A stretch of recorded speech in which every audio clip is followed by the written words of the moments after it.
பாத்தியாயா 9 அங்க பாரியா. அரே ஆமா அரச, இப்படி இருந்தது 6, மேல இருந்த நட்டு கலந்து கீழே விழுந்து 9 ஆயிருக்குது. மேல மட்டும் நட்டு கடலையா, உள்ளயும் கலண்டு இருக்கு, உமக்கும் கலண்டு இருக்கு. இனிமேல ரூமுக்கு போ, நட்டு கலண்ட ரூமையெல்லாம் போய் தட்டாத.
சாரி மேடம், ராஜா இன்னும் கிடைக்கல. இன்னும் நீங்க கண்டுபிடிச்சு கொடுப்பீங்க, நான் காத்துட்டு இருக்க முடியாது. எல்லா பேப்பர்லயும் அட்வர்டைஸ்மெண்ட் கொடுங்க. இன்னும் 24 hours டைம் கொடுங்க, எப்படியும் கண்டுபிடிச்சு கொடுத்துரும். நோ, விளம்பரம் உடனடியா வந்தாகணும். அது விபரீதமா முடியுமா? என்ன ராஜாவை மர்டர் பண்றதுக்கு ஒரு பெரிய கூட்டமே வந்திருக்குது எனக்கு தகவல் இருக்கு. என்ன சொல்றீங்க? எஸ், அவங்க அரெஸ்ட் பண்ண ஒரு கிரிமினல் கொடுத்த தகவல்ல இருந்து இந்த உண்மை தெரிஞ்சிருக்கான்.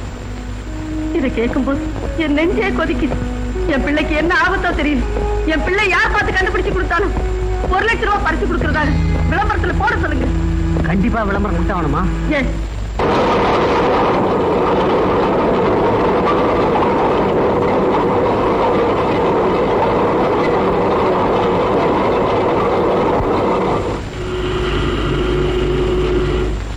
நமக்கு வேலை வந்துருச்சு. எந்த விளம்பரத்தில் இருக்கிறவன கண்டுபிடிச்சா 1 லட்சம் ரூபாய், கண்டுபிடிச்சு 1 லட்சம் ரூபாய் வாங்கிடும். முட்டாள், அடையாளம் சொன்னா 1 லட்சம் ரூபாய் கொடுக்கறவன் ஆளை பிடிச்சு கொடுத்தா எவ்வளவு கொடுப்பான்? பாஸ் எங்க வந்துட்டார்? ஓ குட், கூப்பிட்டீங்களா? ஏன்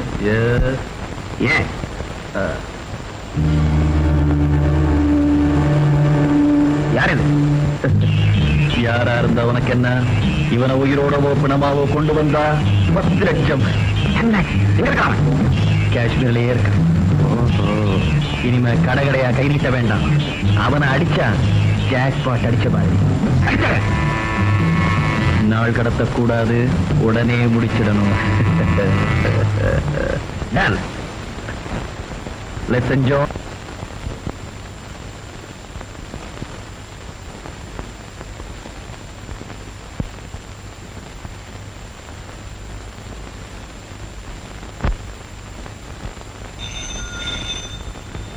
ஹலோ, நான் தாங்க ஸ்ரீநகர்ல இருந்து பேசுறேன். ஹலோ புஷ்பாவா? என்ன விஷயம்? ஏன் என்னாச்சு? ஏன் பேசாம இருக்க? நான் என்னன்னு சொல்லுவேங்க? என் பதத்தை அதிகமாக்காத. என்ன ஆச்சு சொல்லு. ராஜாவை 2 நாளா காணுங்க. எங்க போனா? சரியா தேடி பாத்தியா? புறப்படும் போதே கார் எடுத்துக்கிட்டு தனியா காஷ்மீர் சுத்தி பார்க்க போறேன்னு சொன்னான். நீ ஏதாவது அவனை கண்டிக்கியா? இல்லைங்க, அவன் எங்க போனான்னு யாருக்குமே தெரியல. புஷ்பா, நான் புறப்பட்டு வரட்டுமா? வேண்டாங்க, உங்க உடம்புக்காக ஆன வேண்டியதான நானே பாத்துக்கிறேன். ஆனந்த சரியா தேடி பார்க்க சொல்லு. நீ போலீஸ் கம்ப்ளைண்ட் கொடு, நான் இங்க ஐஜி கிட்ட பேசுறேன். மனசை தளர விடாத. இந்த காலத்து பசங்க இந்த மாதிரி தான் விளையாட்டா ஏதாவது செஞ்சுக்கிட்டு இருப்பாங்க. கவலைப்படாதீங்க, ராஜாவை எப்படி தேடி கண்டுபிடிச்சிடணும். அதோ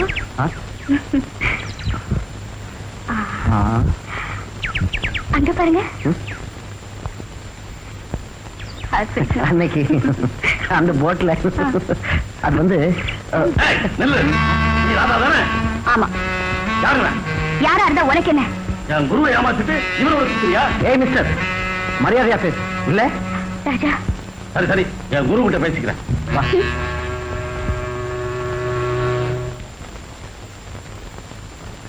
ராதா எங்க போயிருக்கான்? யாரோ காஷ்மீரை பத்தி ஆராய்ச்சி பண்ற காலேஜ் பையனோட கைடா போயிருக்கிறா. அவ காஷ்மீரத்தை பத்தி ஆராய்ச்சி பண்ணோட போகல, காரணத்தை பத்தி ஆராய்ச்சி பண்ண போயிருக்கான். என்னடா சொல்ற? எல்லாம் தெரிஞ்சுக்கிட்டு தான் சொல்றேன். என்னடா இது? கைடா இருக்கிறவ 4 பேரோட பழக வேண்டி இருக்கும். இதெல்லாம் தப்பா நினைக்கலாமா? இவளுக்கு இருக்கு வேலை, நான் தான் சம்பாதிக்கிறேன். ஏய், அவ இஷ்டத்துக்கு விட்டு திருப்பறதான் புத்திசாலித்தனம். கதவை சாத்திட்டு அடிச்சா பூனை கூட புலியா மாறிடும். அவன் மனசு கஷ்டப்படும்படியா தொடர்ந்து தொல்லைங்க கொடுத்துட்டே இருந்தா திடீர்னு எங்காவது போனாலும் போயிடுவான். எங்க போயிட போறான் பாத்தர். எனக்கு தெரியாம கல்யாணம் ஏற்பாடு ஏதாவது நடந்தது, மாப்பிள்ளை கழுத்துல மாலை இருக்காது, அருவா கத்தி தான் இருக்கும். நான் வரேன். மாப்பிள மாப்பிள மாப்பிள, என்ன எப்படி என்னையா ஒண்ணுமே இல்ல, என்னமோ முறுக்குற, என்ன ஆச்சு? நான் ஆம்பளைங்கிறத நிரூபிச்சுட்டேன்.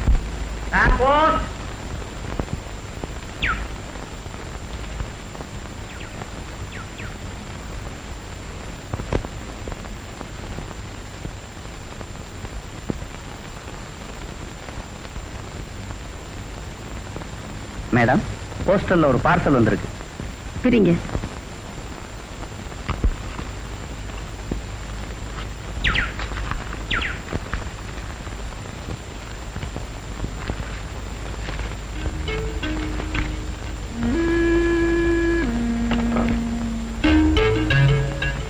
லெட்டர் கூட இருக்குமா? படிங்க. இத்துடன் இருக்கும் டேப்பை போட்டு கேளுங்கள், உங்கள் மகன் இருக்கும் இடம் பற்றிய விவரம் கிடைக்கும்.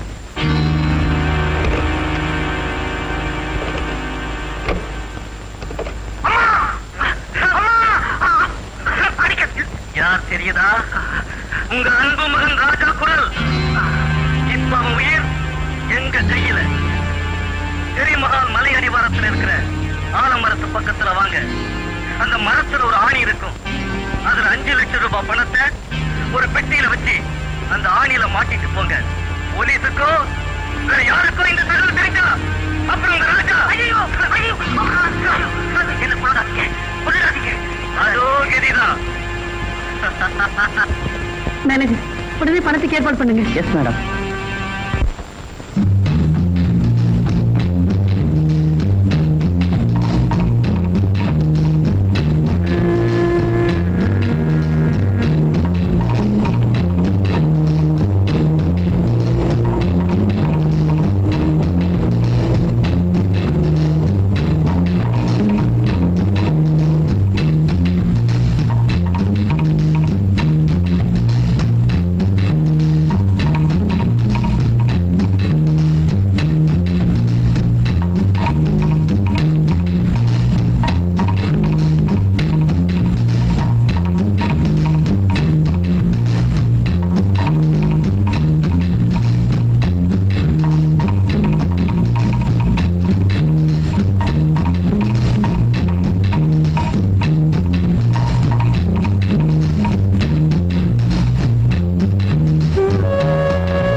என்னாச்சு?